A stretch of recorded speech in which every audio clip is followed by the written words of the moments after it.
Skin के हमें इतने इश्यूज हो जाते हैं, ठीक है, और सबसे ज़्यादा सर्दियों में मुंह ड्राई हो जाता है हमारा, खुश्क जल्द पे वैसी हर चीज़ जो है ना हमें इरिटेट करती है, इची स्किन भी हो जाती है एंड ऑल दैट। तो हम इस सर्दियों के लिए पहले तो आप मुझे बता दीजिए कि किस तरीके से हम अपनी होम केयर कर सकते हैं, फिर जो जो चीज़ें आप स्टेप बाय स्टेप बताते जाएंगे लाइव हम उसको सीखते जाएंगे।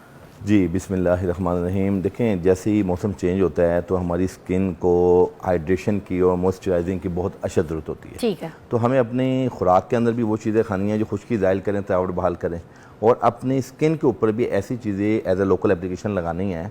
और जो हमारी कुदरती अल्लाह पाक ने घर के अंदर जो चीज़ें और जो कुदरत के ऐन मुताबिक चीज़ें बनी हैं उनका ताल्लुक हमारी स्किन के साथ, स्किन के जो एलिमेंट्स हैं उनके साथ बहुत करीबी है, और बल्कि उनकी ग़िज़ा है। अच्छा। ये तो अनफॉर्चुनेटली पूरी दुनिया से जो केमिकल्स और सिंथेटिक चीज़ों की वजह से हम लोगों ने अपनी स्किन ख़राब कर ली है।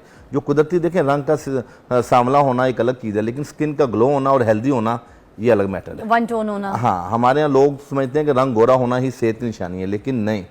स्किन का ग्लो करना और उसके अंदर एक खुशनुमा जो है ना वो उसमें हम कहेंगे अपीयरेंस का होना, ये बेसिकली हुस्न होता है। सो ट्रू, कोई शक नहीं। उसमें हम मुख्तलिफ चीज़ें हमारी हैं, जैसे क्यूकम्बर है, खीरा जो है उसका जूस है, टमाटर है, ये कुदरती चीज़ें हैं, ग्लिसरीन है, अर्क्यो गुलाब है, ये वो कुदरती चीज़ें। आज मैं ऐसी चीज़ें बताऊंगा और उनकी एक फार्मूलेशन एक ऐसी बताऊंगा जो तकरीबन हर मजाज का, हर स्किन वाला, चाहे ड्राई है चाहे उसकी एक्स्ट्रा मॉइस्चराइजरिंग है, तो उसमें वो दवाइयाँ वो चीज़ें इफेक्ट करेंगी। तो सर ये जो फेस वॉश जिसकी बड़ी धूम मची हुई है, ये आज हमें आप सिखा देंगे? जी, आज हम इंशाल्लाह घरेलू फेस वॉश। हाँ। आजकल आपको पता है कि जितने भी बाहर से चीज़ें मिल रही हैं वो दिन ब दिन महंगी होती जा रही हैं। हाँ। तो हम इंशाल्लाह सस्ता तरीन टिप्स और बगैर साइड इफेक्ट के कुदरती चीज़ें, चूँकि आपको पता है आजकल एक्ने के बड़े इशू हैं, तो ये इंशाल्लाह जो फेस वॉश आप हमें बना के दिखाएंगे, इससे हमारा एक्ने भी ठीक रहेगा जी इंशाल्लाह, इससे हमारी रंगत भी फ्रेश रहेगी इंशाल्लाह, हमारा मुंह भी साफ हो जाएगा, बिल्कुल इंशाल्लाह, फोमिंग भी होगा, सब कुछ होगा, मतलब है बेहतरीन चीज़ होगी इंशाल्लाह।